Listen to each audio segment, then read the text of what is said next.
From the Clark Ford Studio in Oxford, Mississippi, MVW Digital proudly presents the Oxford Exxon Podcast. I'd say thanks for tuning in, but why am I going to give you a round of applause for something that you're supposed to do, to be frank? And now, here are your hosts, Chase Parham. And broadcast school has really paid off. And Neil McCready. I deserve to be on TV.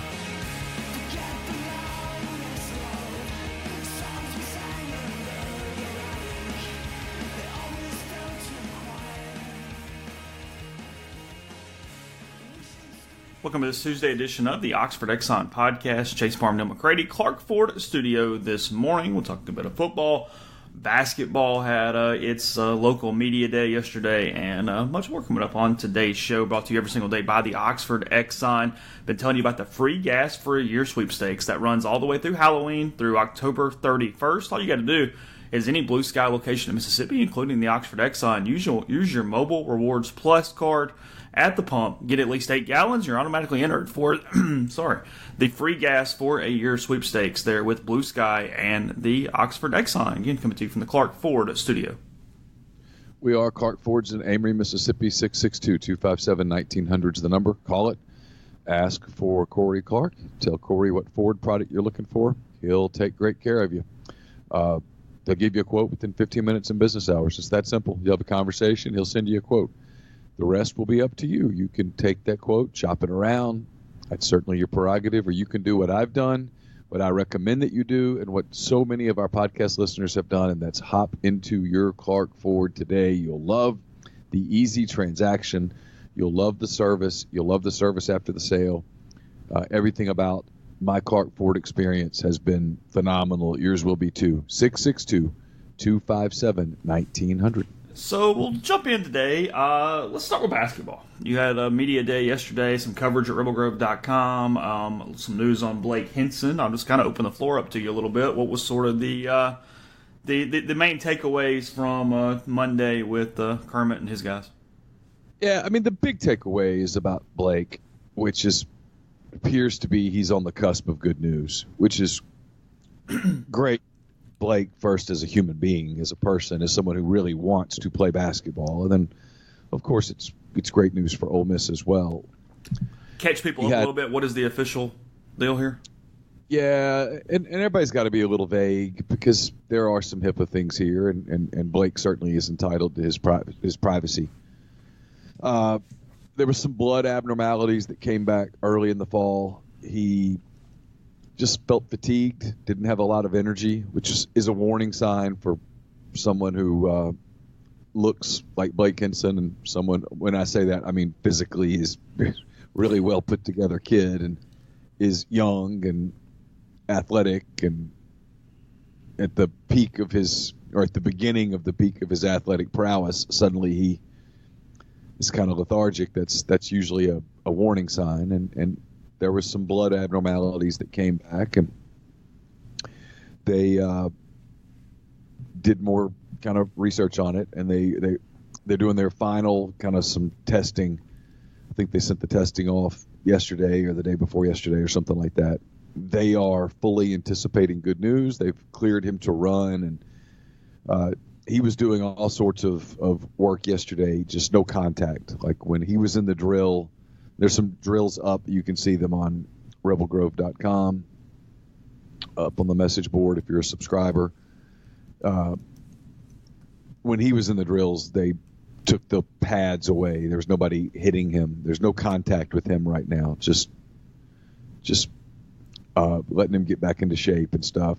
And anyway, he looked good. He was antsy. He wants to practice. He wants to get cleared to play. They're having to force him to get back on the bike some and stuff like that, but he wants to play. And I think, according to Kermit, I think the expectation is that he'll be ready for the start of the season if the tests come back the way that they expect them to come back. And obviously the way they're trending, since he can do some things, because there for a while, nothing, right? I mean, obviously completely shut down until you see kind of what's up. Yeah. They had to shut it completely to make sure that, obviously the focus of us and stuff is, Blake Hinson, the basketball player, but Blake Hinson, the human being, is the primary focus. And And early in the fall, I think that's where the kind of the focus was. Okay. Well, just about the team, what do they look like? I mean, I know you're just watching practice, but physically, what do you see? I mean, we're talking about practice. I know. Yeah. On the hoof, if you will. What we got? At the dance party. Yeah, hey, Kadeem C got some moves. What's going on? It's the most athletic Ole Miss team I've covered. I'm not a Ole Miss historian. I'll leave that to somebody else. Given the program's history, I'd feel pretty safe saying it, but I'm not going to say that because I just don't know. It's the most athletic team I've covered at Ole Miss. It's the deepest team I've covered. And again, I'm watching them kind of go through drills mostly without Henson. They're long. They're springy. They're versatile. They're not quite positionless, but they're getting there fast. Because the big guys on this roster are pretty versatile. You know, you're never going to look at Brian Tyree and go, he's a post player. He's obviously not. He's a guard. They're recruiting bigger guards to replace those guys down the road, but it's a really talented team. It's a veteran backcourt. They've got versatility in the backcourt. They've got depth in the backcourt that they didn't have before. And then the thing that really sticks out to you when you watch them in practice is KJ Buffin's body. I'm always hesitant to do some of this because it sounds sort of weird. KJ Buffin's changed his body completely. And so now he's 6'7", looks like he's close to 230, as opposed to a year ago where my guess is he played at about 210. Luis Rodriguez is 6'6". He looks like he's 215 to 220. And my guess is a year ago he was 200 pounds wet.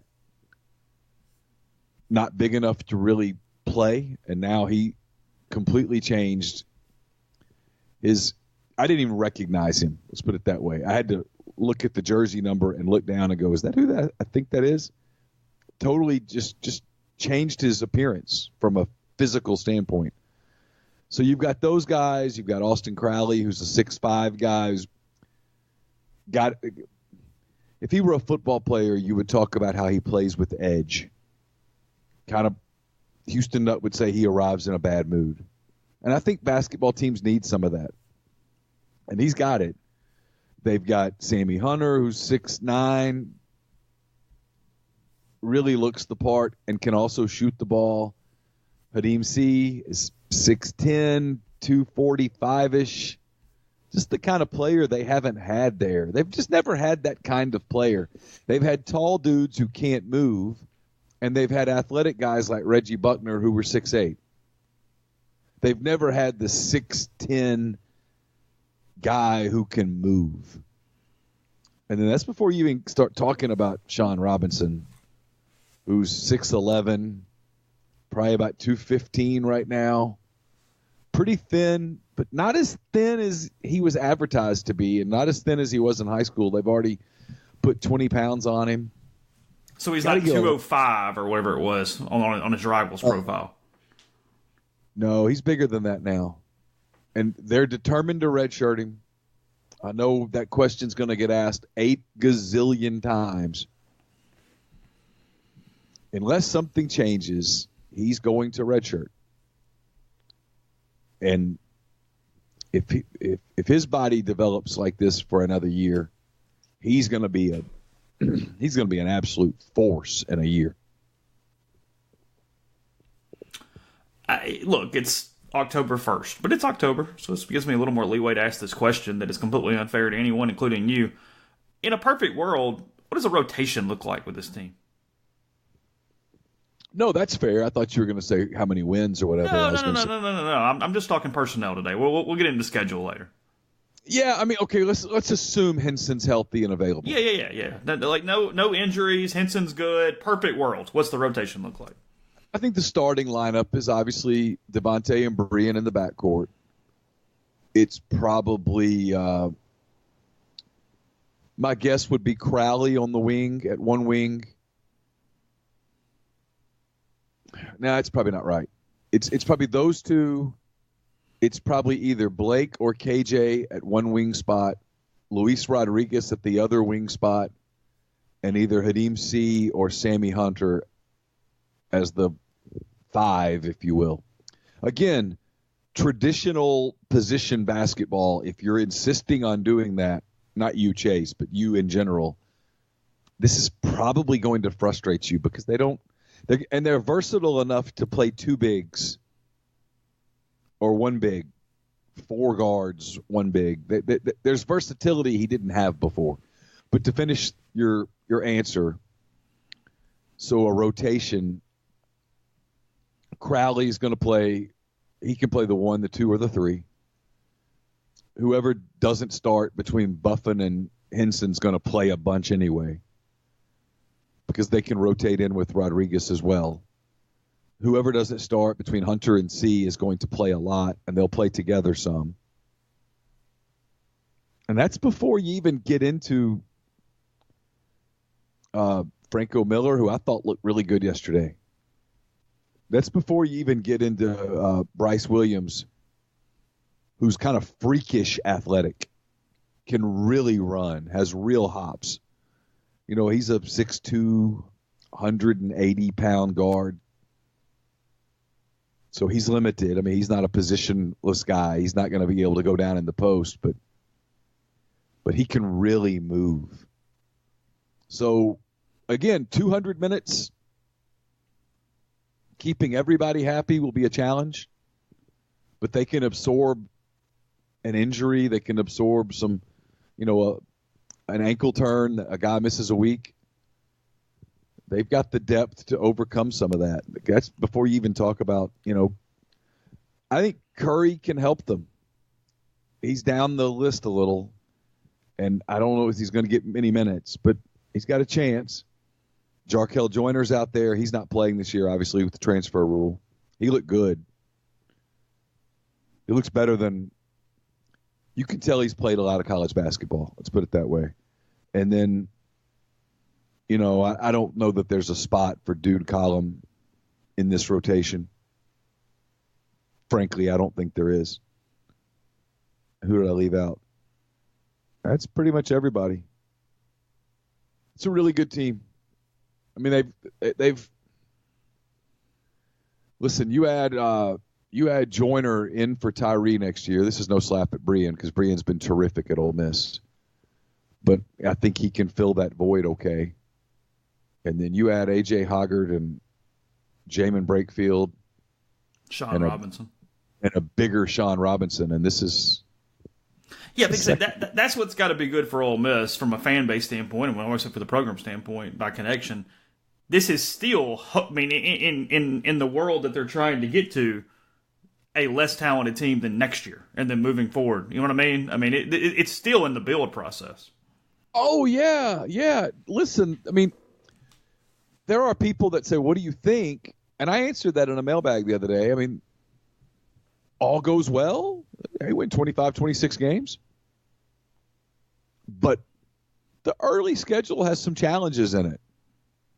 And the league is just a nightmare. The league's just an absolute bitch. Sorry. Forgive my language, but this league is something, guys. I mean, this league is in reality what the league always says it is in football. It is that in basketball. It's so deep in basketball that it actually challenges the depth of baseball. Doesn't get there yet, but it challenges it. God, in a sentence compared to 3 years ago. Oh, it's unbelievable. If you told me 8 SEC teams made the tournament and a 9th was right on the bubble, I'd buy it in a heartbeat. No problem.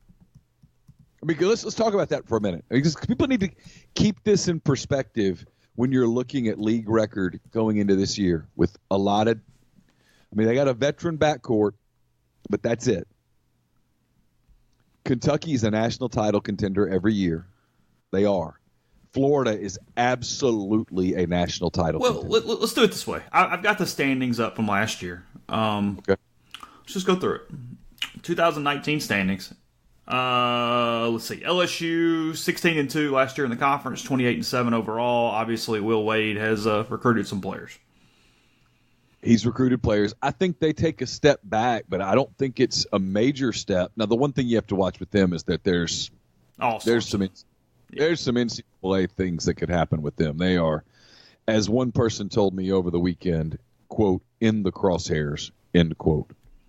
So middle of the pack, though, at worst, and a good team. Tennessee, 15-3 in the league last year, 31-6 overall. Let me back up on LSU. They're not middle of the pack. They're as high as 3. Okay. Tennessee, 15-3 in the league last year. They're really good. They're not going to be that good, but they're not going to fall. So they fall off a little too, just because of where they were. I mean, hell, it's hard to replicate 15-3. They get bubbly. Yeah, Kentucky's Kentucky. Yes. What are we making of Auburn? 11-7 in the league last year. They're going to be really good again. Give him credit. I mean, and they're in the crosshairs somewhat too, but a little less than LSU. Yeah, he's recruited really well. They've got good players. He's a good coach. They now have a winning culture. I mean, they're a tournament team. Backing back up to Ole Miss a second, but we continued in this list. To me, that's one of the biggest things, too, is last year getting to the tournament just changed these guys' mindsets so quickly. Yeah. You're not going into year 2 going, well, we think we're good enough. No, you were there. Just get back. No, I asked both Devontae and Brian about that yesterday, and the answers, and I'm going to write it at some point. I just ran out of time yesterday. I thought, and it's just October the 1st. It's a little early just to vomit all of your basketball material. I think it's a story that's better close to the start of the season. Brian was asked, did you ever watch the Oklahoma game last year, which from a just pure basketball standpoint was not a game that you'd want to watch. Number one, they got blown out. Number two, he did not play well. Oklahoma picked on him, isolated him, tried to embarrass him a little bit. It's a fair game. They did it. And as anyone who watched that game knows, it was over quickly. That was not – wasn't the way you wanted to make your NCAA tournament debut. His answer was, yeah, I've watched it about 100 times. I'm going to keep watching it. It's fuel. If you're an Ole Miss fan, that has to make you feel good. So much of the last season for those kids was, can you get to the tournament? Can you get to the tournament? Can you get to the tournament? And they ran out of gas. They completely if the Ole Miss basketball team was a gas tank, your gas tank when you're driving down the road and the light comes on, their light had been on for a long time. They couldn't find a gas station, and they were on fumes at the end. They coasted into the tournament. Literally.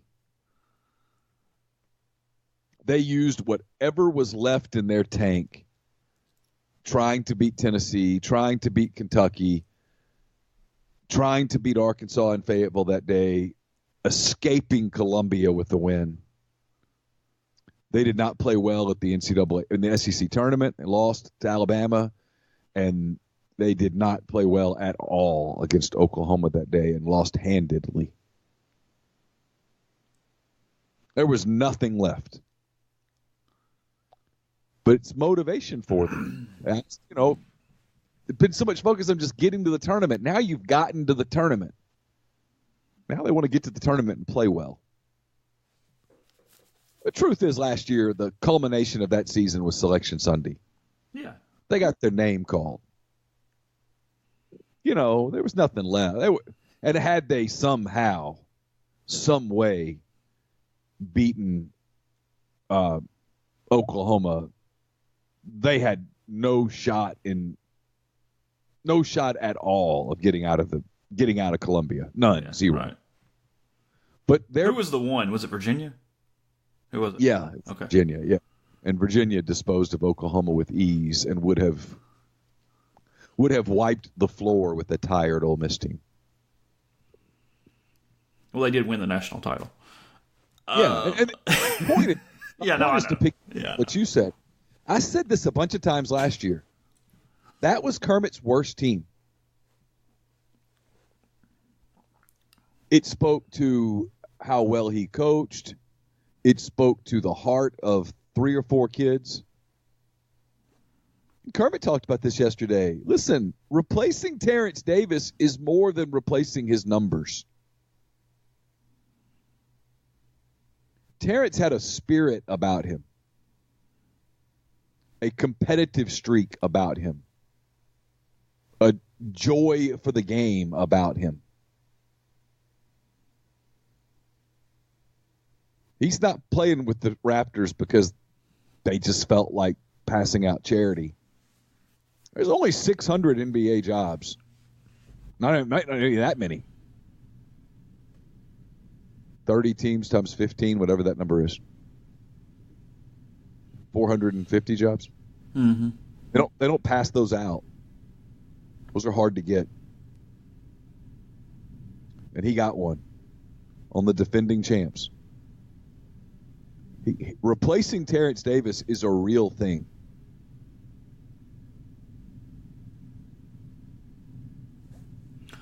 We'll continue down the schedule in 1 second. Stay with basketball. Before we do that, I'll tell you about Community Mortgage, Oxford, Memphis, Soto County, and Chattanooga. Underwriting and processing is done in Memphis. They're getting local underwriting and understands your market.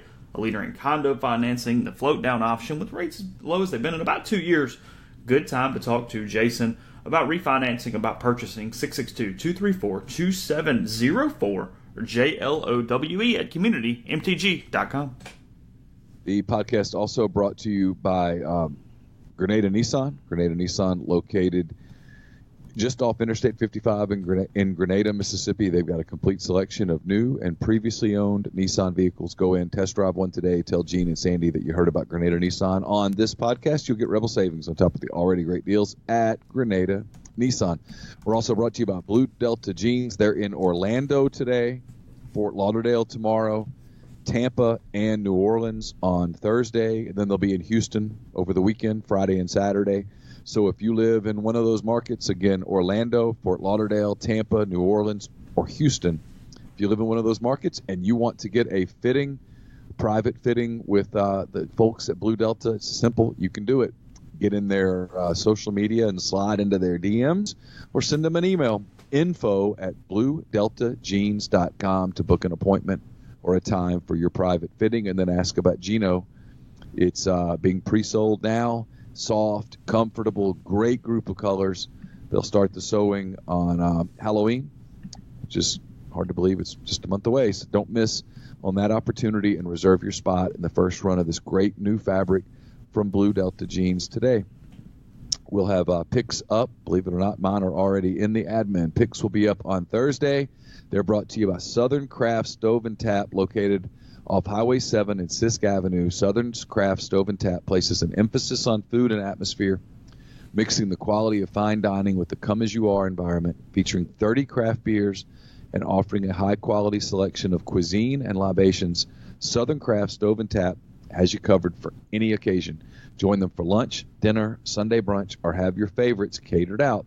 Catering orders placed online currently receive $25 off any order totaling $100 or more. So avoid the chaos of parking on the square. Head over and experience carefully crafted dishes with your favorite Southern ingredients. Southern Craft Stove and Tap, located Highway 7 and Sisk Avenue in Oxford. We'll be taping a Mind on Your Money podcast later this morning. It'll be available to you tomorrow. It is brought to you by Pinnacle Trust, based in Madison, Mississippi, represents clients in more than 20 states, has advisors in several states as well. They do a lot of things, detailed, specialized investment management, financial planning, retirement planning. They also have the 401k advisory services team, which can go in if your 401k plan at your business is not performing the way that you would like it. Call Pinnacle Trust. They'll conduct a complimentary, no-obligation benchmarking and analysis of your current 401k plan.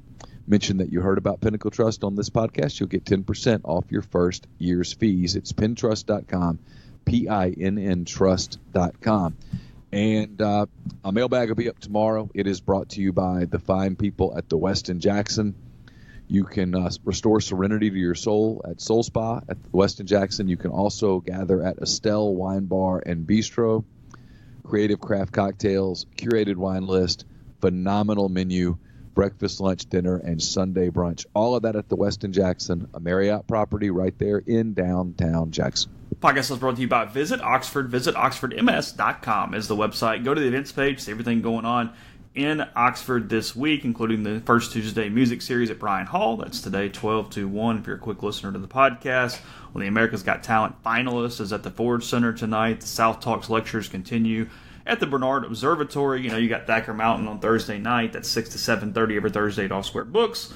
Live on the Lawn is Friday at the University Museum at 11:30. And then we tell you always about the public double-decker bus tours, 3 o'clock on every Friday of home football weekend. So bookmark it. Keep that page close to see where to eat, where to stay, what to do, and more. Again, that's visit oxfordms.com/events. Getting back to the basketball in the league a little bit. Frank Martin did one hell of a coaching job last year. South Carolina went 11-7. We'll see what happens with Gamecocks this year. Yeah, they'll be right there where they always are. He's a really good coach, and he just wheeled that group because they were not that good. Yeah, and I think they're going to fall off because they lost some talent, but I refuse to count out a Frank Martin coach team. They can suck, but they don't suck that often.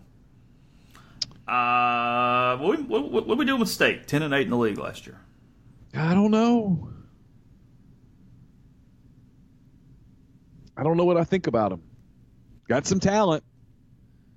The freshman forward, who's a sophomore now, I can't remember his name. His name's escaping me today. I've been up since 3 a.m, so forgive me. I'm a little out of it. They got real talent on that team. They just haven't ever been able to get it going. So my suspicion is they're right back where they've been the last couple of years. Trying to figure it out. Good enough to beat you. Weird enough to get beat. Okay. Ole Miss fell in that next spot at 10-8 last season, 1 game ahead of the Florida Gators. Kind of think Ole Miss goes about 11-7 in the league. That's sort of what every time I do it, the WL, and then I play with it, I always come up in that range. Next year, 11-7 is looking at like a 6 seed,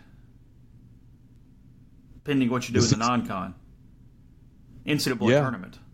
Yeah. Oh, I mean, I think this is a tournament team. Now, the non-con's challenging. It's weird a little bit. But it has to. Yeah. You get paid for wins. Nobody gives a crap if you get beat. Who cares? Yeah, that's the thing is it's not. Losses do not matter. They don't hurt you as long as you don't lose one of the stupid games. Yeah, don't lose to Norfolk State. Okay, fine. Yeah, if you lose at Memphis, it's okay. People say, what do you think about that Memphis game? I think it's a beautiful opportunity for Ole Miss. Yeah. Go to the forum and see what happens. Actually, really can't wait for that game. You're excited about that one? Yeah, it's going to be really fun. It's going to be packed. They've got this young team that has lottery picks on it. Wiseman might be the first pick in the draft. And yet, Ole Miss is going to have that veteran backcourt, some bodies that can match up with Wiseman. I know who I'm taking in the coaching matchup. Well, there's no doubt about that. Ole Miss gets a neat game against Wichita in the non-con. Yeah, it's a free shot. Butler was a little down last year. You actually need to win that game. Need to win your home games. Yeah. Need to win that one. They get the tournament in New York at Brooklyn. They're going to get, I think, Oak State and then possibly Syracuse or Penn State. I can't remember exactly how it's laid out. But quality opportunities at neutral site wins. The back half of the SEC schedule is much more manageable than the front. That start's kind of tricky. Just the road game at A&M, and then you got LSU early, Florida on the road early. Yeah, and A&M's going to be good. Tennessee on the road. A&M has a chance to be this year's Ole Miss. Everybody picks them at the bottom, and then boom. It's Buzz Williams. Hey, listen, I mean, all jokes aside, I mean, seriously, this league is there's just no free space. They got serious. I mean, with the possible exception of a weird Vanderbilt team with a lot of weird stuff going on, there's just no free space. This league has legit coaching, legit talent. I mean, you're going to have nights where it's Frank Martin versus Buzz Williams. Buzz Williams versus Kermit Davis. It's before we even talk about Calipari, Barnes. I think Konzo Martin's a good coach. It's just no free space. Musselman's a good coach. He's a weird dude. I get it, but dude won it. He won big at Nevada. He's a good coach. Nobody questions his coaching chops. Yeah, that next group, Florida, Arkansas, Alabama on our list. Florida's a national title contender. Arkansas is going to be bubbly. Alabama probably bubbly. Bama feels like the one you kind of need to make sure you get those. Yeah. He's a good next. Yeah, A&M. I've already talked about them. I think they make a jump. And then Missouri, Georgia, and Vandy closed last year's standings. I don't like Vandy. Missouri's always going to be a tough out. And, again, we're talking about Tom Crean. Georgia got that big-time recruit, right? Is he this year or next year? He's this year. Okay, gotcha. Yeah, they've got an elite lottery pick freshman. And, Tom Crean once took an elite lottery pick sophomore to the Final Four at Marquette. Yeah. So I'm not prepared to go they suck. Vandy 0-18 in the league last year. Yeah, I mean, I think they get a win somewhere, but that was – I don't like their chances of doing much. Not in this league. Not where everybody's – one of the things I think Kermit's really good at is you've got to be steady because, you're going to get punched in the mouth in this deal. You got to get over it quickly. You can't dwell on it. You got to move on. Get ready for the next one. I thought he was good at that last year. His teams bounced back from disappointing losses until the end when they just ran out of gas. Yeah, he had gotten all the juice out the lemon at that point. Yeah. Just nothing he could do. Devontae was hurt. The big guys just were done. Terrence Davis, he tried to carry him.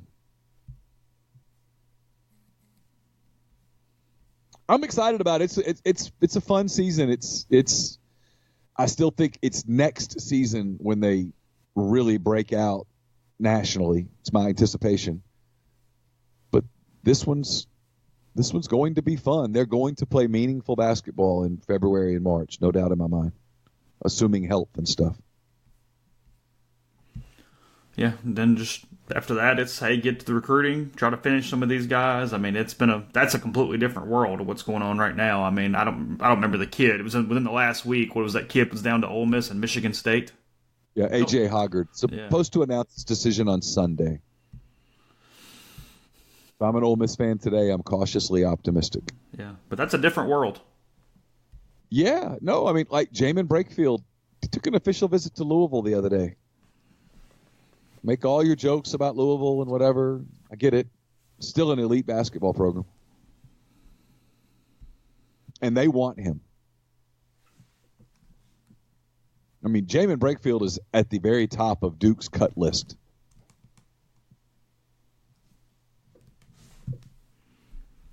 You'll take it. Ole Miss has never gotten those kind of kids before. Ole Miss has never had a Sean Robinson walk in the building before.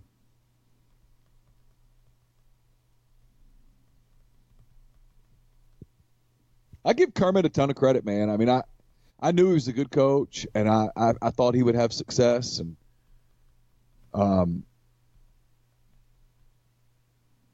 he's revamped a roster and changed.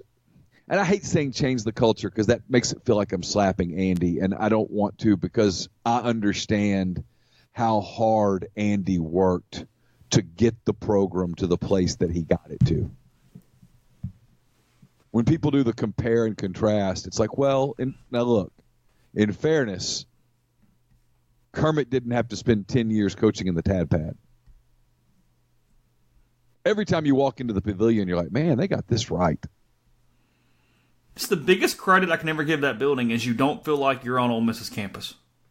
No, and I don't mean that bad. It just doesn't, you know what I mean? It feels completely different. No, it did it right. Yeah. That's not really a slap at the campus. I mean, the campus is not ever the problem. It's pretty, whatever. But it just doesn't feel like, it doesn't feel like you're in the middle of Oxford. Let me put it that way. Do this sometime, and you're capable of doing it. Okay.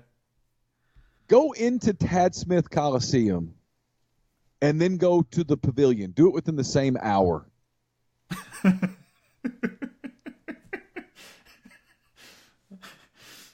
Just do it. No, I'm totally serious. If you're coming up this weekend, do you want to do something to entertain yourself? Do the two buildings back to back. Just walk in them. I don't have to say anything else. Do the two buildings back to back and then think. So all I'm going to say, everybody goes, oh, you're an Andy apologist. You're friends with Andy. I am friends with Andy. I like Andy Kennedy a lot. Everybody knows that. He and I have a lot kind of in common, frankly. We're a little bit kindred spirits in some ways, and so I like him a lot. I enjoyed covering him. He was a lot of fun to cover. Shoot me. At a time when covering Houston Nutt was not fun and covering Hugh Freeze was not fun, covering Andy Kennedy was actually fun. And it is what it is. But he had to recruit to that building for a decade. That will wear you out. Kermit comes in, and it's like, it's two things. One, here's a guy that should have been coaching in the SEC a long time ago. I mean, Mississippi State, man, I don't know what you were thinking when you hired Rick Ray instead of that guy. That's a decision that could haunt you. Didn't hire him and pissed him off in the process. Giant chip on his shoulder. Giant. I mean, you can almost see it like under his sport coat, just sticking out. Yeah, you never have to worry about his intensity in those games. No. And he's a really competitive dude, and he's energized and kind of fearless, and he walks in and he gets day one in the pavilion.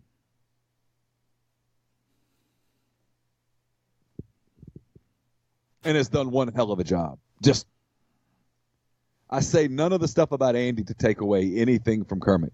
One hell of a job. Well, look, just in this coaching search, we talked about when Kermit was hired, we talked about on air and especially off air where we had a little more freedom to say some things. Kind of had a roadmap on, hey, if you really want to make this work, you got to do this, this, this, this, this, this, and this.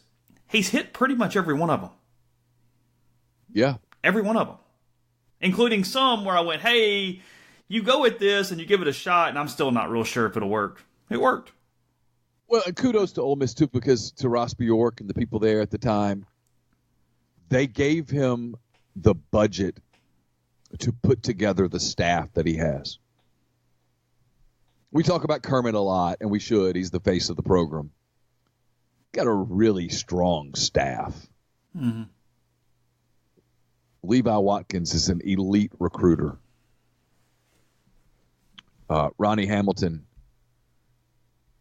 if he gets Hoggard, moves into the class of elite recruiters. Win Case has been doing this a long time and is really good. His strength and conditioning staff has done a great job. You look at the video, look at the bodies. I mean, that's kudos to the kids for putting in the work, but someone had to give them a plan.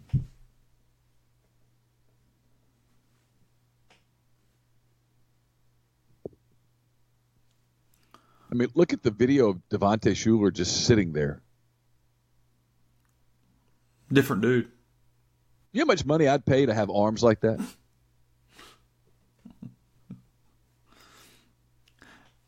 You've gone to a T-shirt already. You would just do the instant analysis with no shirt. If I had that upper body, if you look like Schuler, I would not wear. I wouldn't wear clothes much. Wear like 1980s running shorts all the time. That'd be it, right? Yeah, I'd try to stay pretty covered. Yeah. At this point. Yeah. Oh man, I guess that's it from a basketball standpoint. But anyway, it's like all those guys when they're on The Bachelor, The Bachelorette, or whatever. You know, they've been working out for a year. They've gotten in the literal best shape of their lives. They all go get waxed and tanned and all that stuff, and they're sitting around the house shirtless all the time, knowing the cameras are on. I'm like, yeah, I get it. Marketing. Yeah, I mean, this is your chance. Yeah. It's like Hannah Brown, the Bachelorette. She doesn't find love, God bless her, but she's on Dancing with the Stars. I mean, it's an ABC vehicle. Getting stuff done. Yeah. Anyway. She actually is a good dancer. Is she? Yeah, she's actually not bad. Speaking of Dancing with the Stars, when are they going to announce David Ross as the Cubs manager? I don't know. I mean, I think that's who it's going to be. There's a lot of Joe Girardi buzz. I think that's a mistake. We'll talk about this in a little while. I might want to come back to it. We'll first tell you about G&M Pharmacy, Tyson Drugs, both those, one in Oxford, one in Holly Springs. To find out more about G&M, 662-236-2222. And with flu season quickly approaching, they have flu vaccines available with a $0 copay on most insurance plans. No one has time to wait for the overworked pharmacist at the chain drugstore.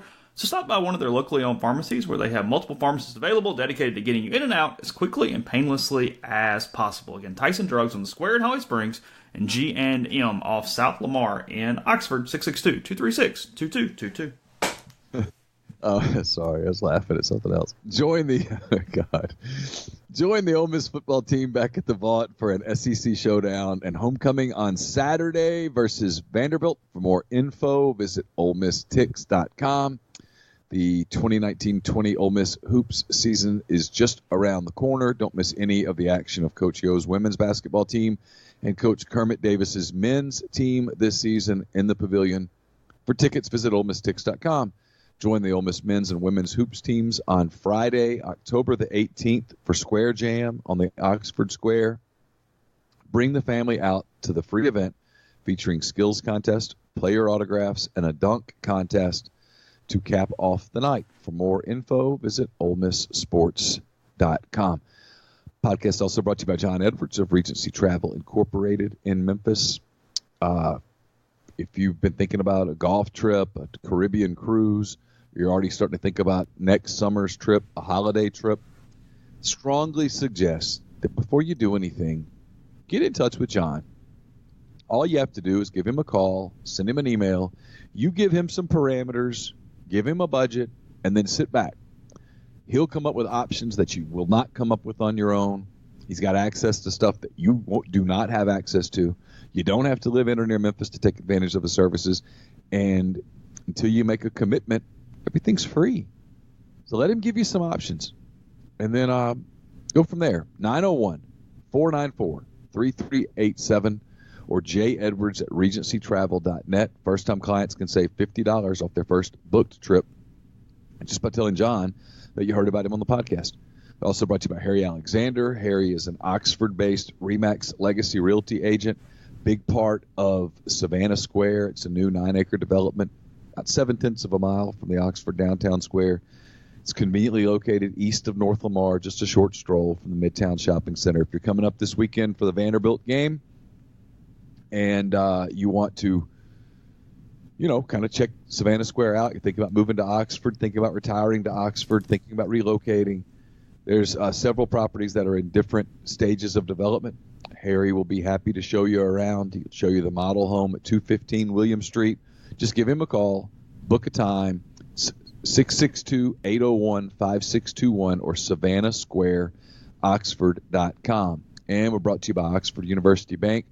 OUB, locally owned and operated right here in Oxford. When you deposit money at OUB, that money and the vast majority of the bank's profits go right back into the Oxford community.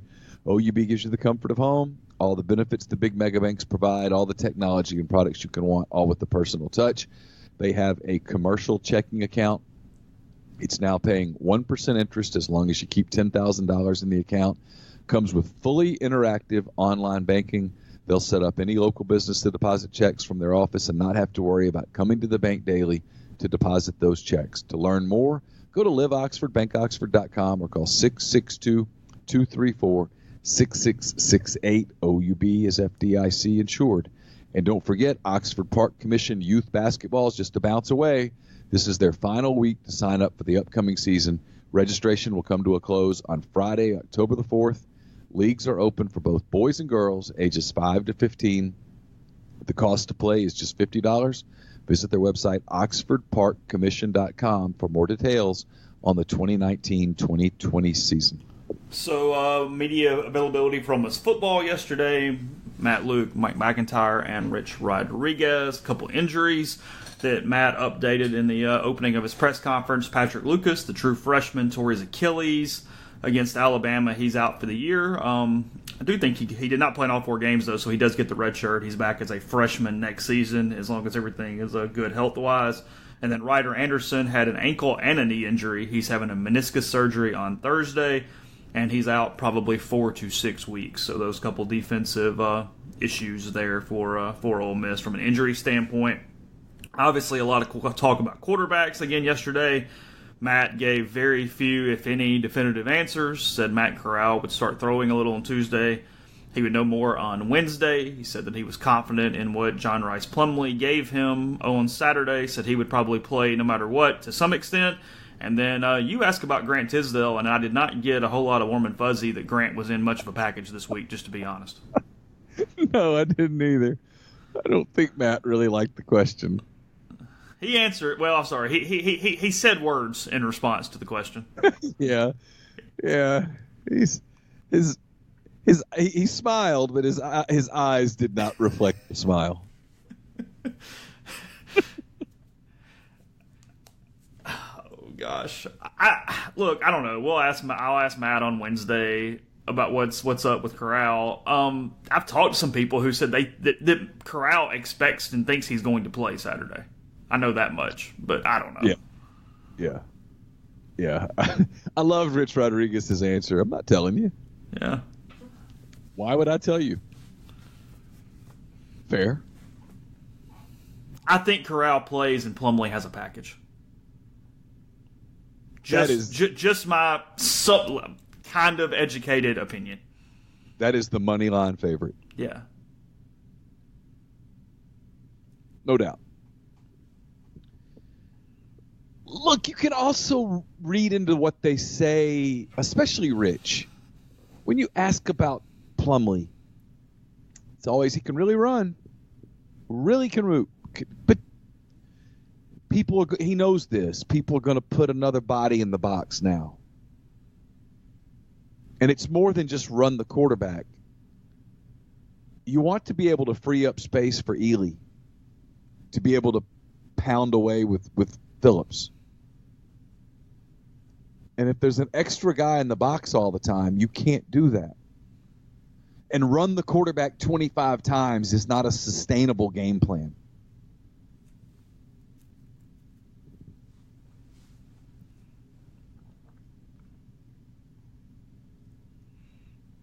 My opinion. I could be wrong. Well, no, week after week after week, it's not. It's especially if the other team knows that's what's coming. The quarterback stuff is interesting, and then it's just it's all the focus is going to be on Riley Neal and what he can do down the field. Yeah. To finish the Plumlee thing, I'm not picking up Plumlee, but it's the baseball thing when the kid comes up from the minors, and once they see, hey, he can't lay off the slider. He can hit fastball a long way. Can't hit slider. What does he start seeing? Sliders. One after the other. Fastball out of the zone, slider. Slider. Fastball out of the zone, slider. Until he learns to lay off the slider, he's done. And so it's kind of that. It's that starting soon, maybe not with Vanderbilt, but with Missouri, if he can't throw down the field more effectively, they just stack the box and go, hey, run. Feel free to run.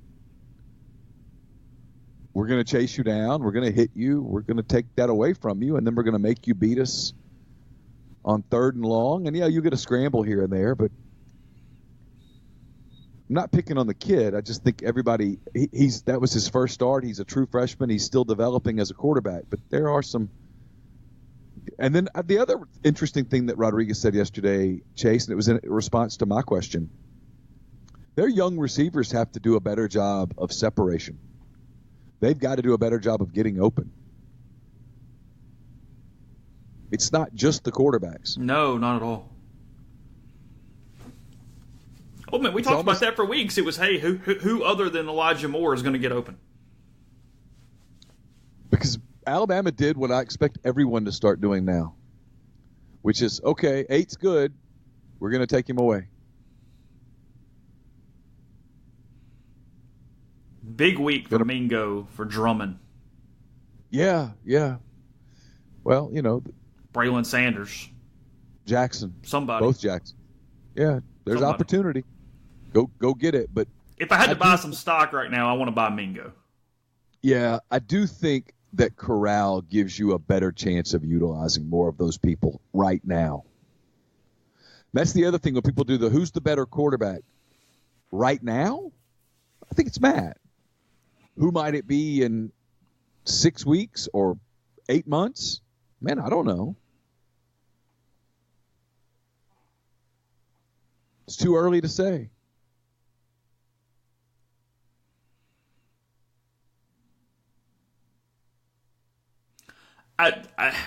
This is not a criticism of Matt Luke. It was just funny. Because it's Monday of game week, he mostly, he doesn't focus on tons of defense. I mean, he lets Mike MacIntyre pretty much run things. He was asking about Riley Neal yesterday. And this is like the most boilerplate quote about an opposing quarterback in the history of the world. Quote, "It's hard to say. He's a guy to transfer. He's a good player. He's got a lot of experience. He's accurate. Gets the ball out. Got a leading returning receiver in the SEC. They have really good running backs. They can do both. They have a good running game, good play action, some good tight ends they get the ball to, and a good receiver. They have the ability to score some points for sure." Okay. It's the head coach, and again, everybody does this. This is not a criticism. Press conferences crack me up, and it's one of the things that cracked me up in press conferences. It's very similar to 10 years ago when Tyrone Nix was defensive coordinator, and every single week Ole Miss was facing the best quarterback he'd seen all season. Did not matter who it was. Yeah. Did not matter who he had seen in the past. That guy that week was I tell you, might be the best guy we've seen this year. Well, I don't know if you remember this. It became a running joke, and he would kind of smile at you. Yeah. But they would be playing like Southern Utah A&M, and you'd say, "Hey, what do you think of their quarterback?" And he'd always one word: explosive.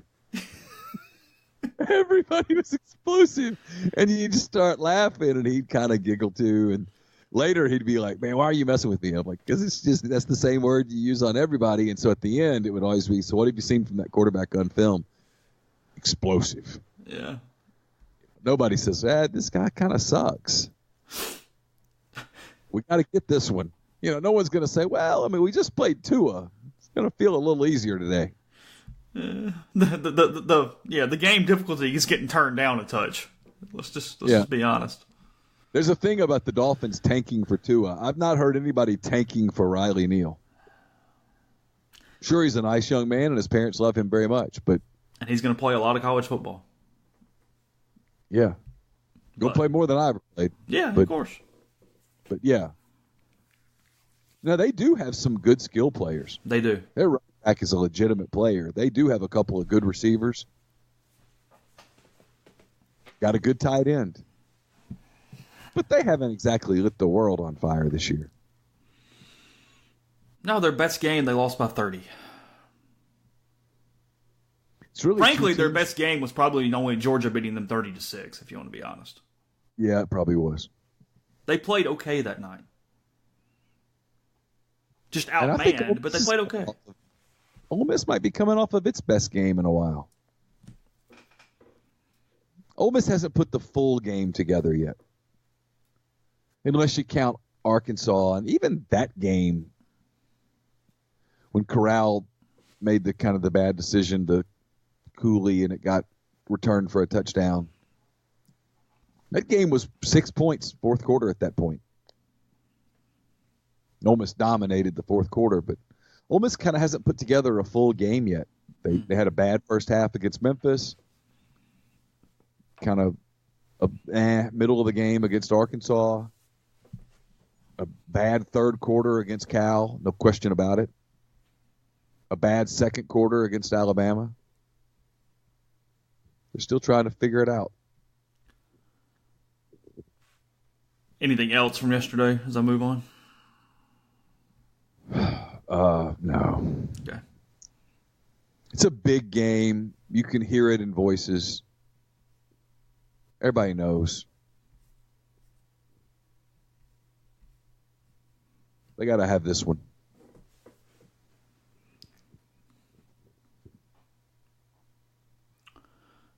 Curious to see running back touches on Saturday.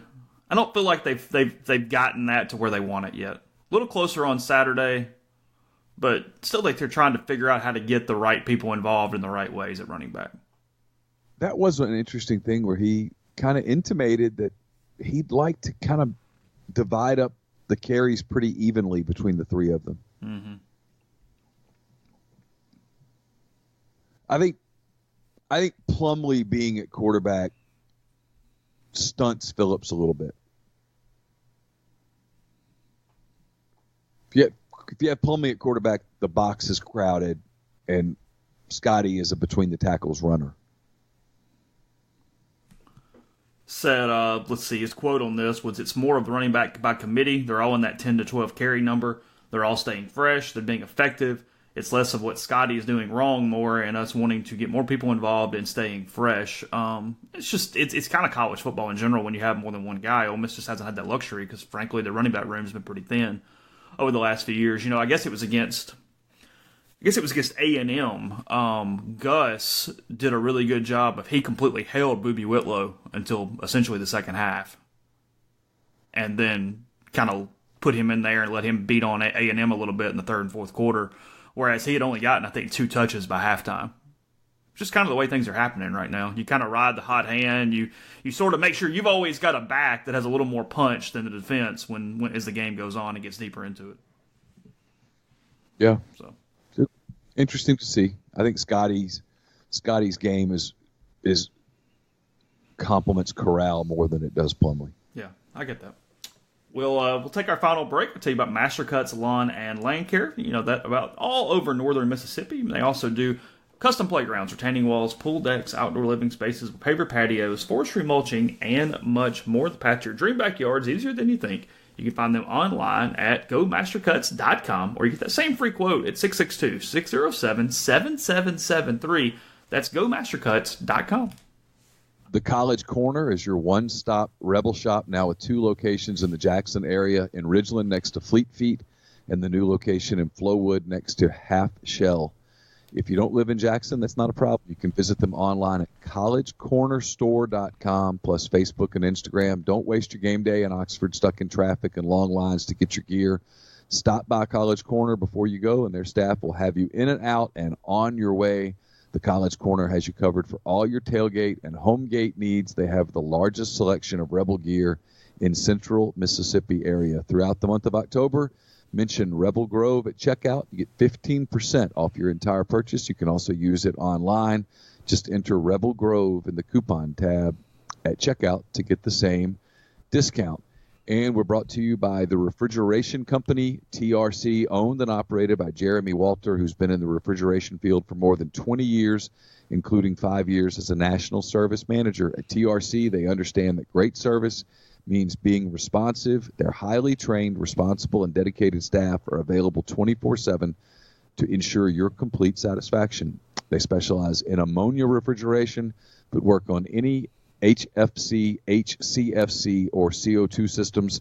TRC is building winning relationships with customers in baking, cold storage warehouses, ice production facilities, and facilities serving dairy processing, food processing, poultry processing, and catfish processing.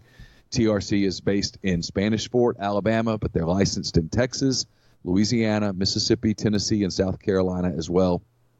They can handle all of your company's refrigeration needs, including installation, fabrication, service, compressor rebuilds, ammonia detection, calibration, vibration analysis, and more. To learn more, call Jeremy Walter at 251-348-8533 or email him at jeremy@therefridgeco.com. That's Jeremy at THEREFRIG.com. You can also follow the refrigeration company on Facebook or at their website, therefridgeco.com. So back to the Cubs for a minute here. What are you thinking? Or first, what's short? I mean, I know you wrote about this. What?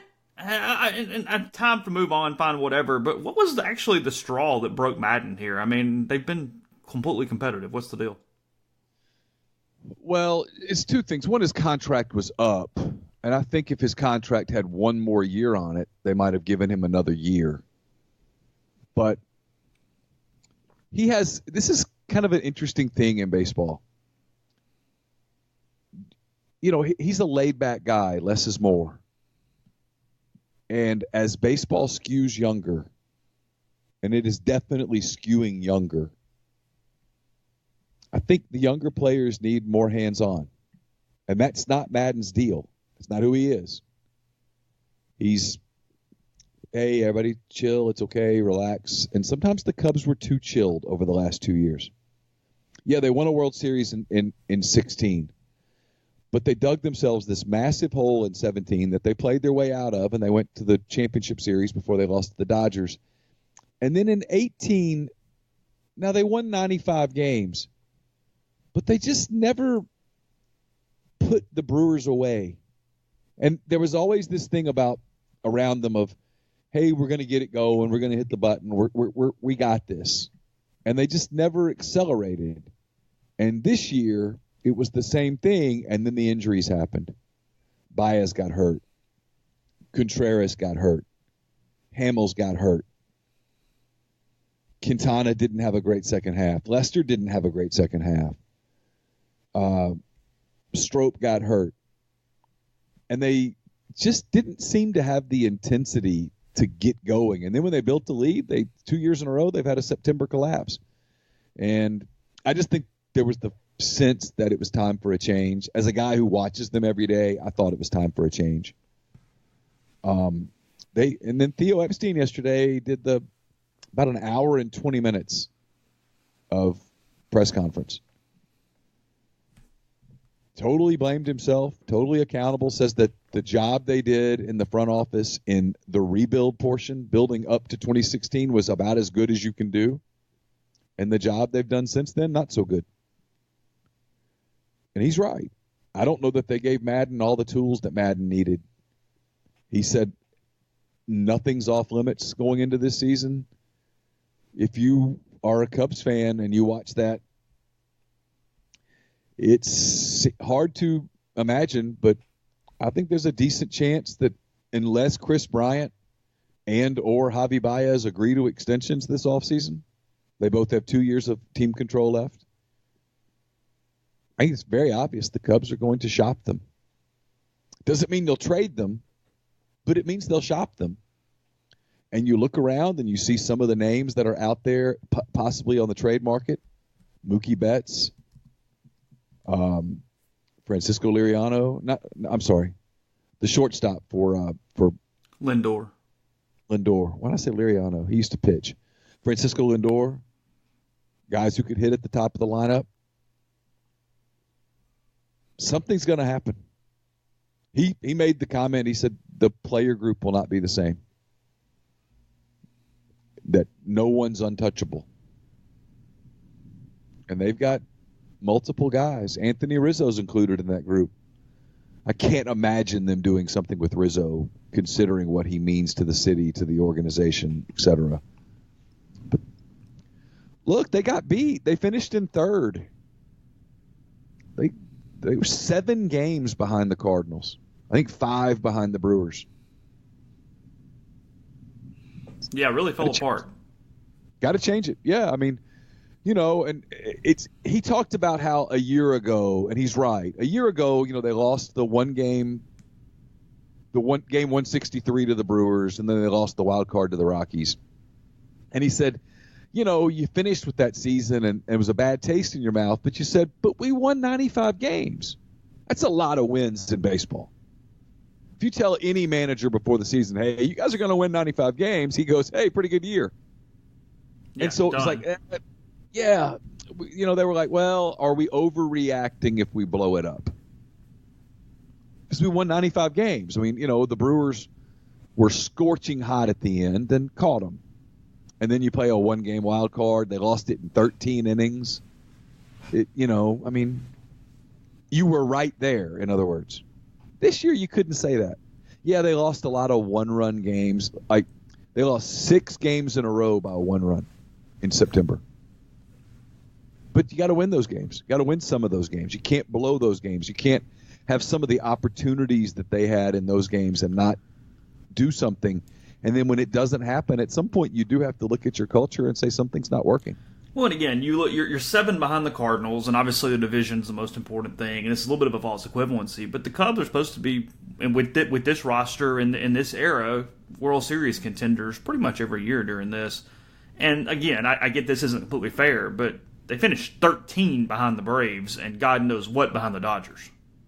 You know what I mean? Completely fell out of any of the overall NL race. I think it's completely fair. Yeah.